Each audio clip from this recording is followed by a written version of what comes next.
Avec un fils casse-cou qui semble défier la mort quotidiennement, à longueur d'expéditions extrêmes et d'efforts physiques, on avait presque oublié que le père de Sylvain Tesson était, lui, mortel.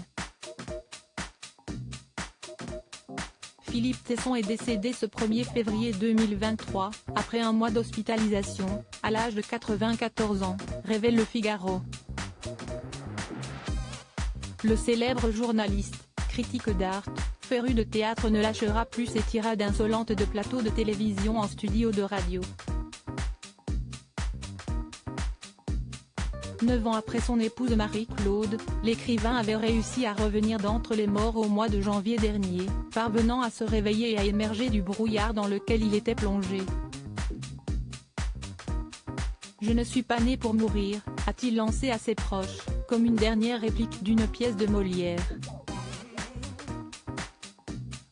Cet infatigable intellectuel avait commencé sa carrière au journal Combat, et avait ensuite créé Le Quotidien de Paris, journal d'opposition, aussi acerbe que son fondateur.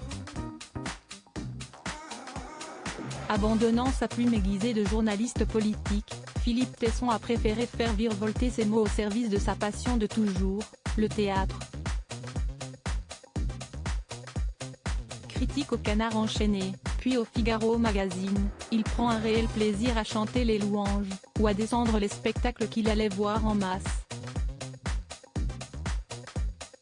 Ses yeux bleus acier, étaient aussi malicieux que ses tirades inimitables. En 2011, il réalise un rêve, il rachète le théâtre de poche, à Montparnasse, et s'occupe de sa programmation avec sa fille Stéphanie. Philippe Tesson, le patriarche père de 3 enfants, Sylvain, l'écrivain baroudeur, Daphné, journaliste et dramaturge, ainsi que Stéphanie, actrice et chroniqueuse théâtrale comme son père, Philippe Tesson aimait tout particulièrement se retrouver à Chatou, en famille, surtout depuis la mort de son épouse Marie-Claude en 2014. Très proche de son fils Sylvain dont il était extrêmement fier, il avait eu très peur lorsque celui-ci était tombé d'un toit, 9 mois après la mort de sa mère, frôlant la mort. Rebelles de père en fils, les Tesson incarnent l'élégance, l'esprit et l'insolence française. De nous deux, si est-il lui le vrai funambule, disait son fils Sylvain. L'homme est tombé, mais son souvenir est immortel.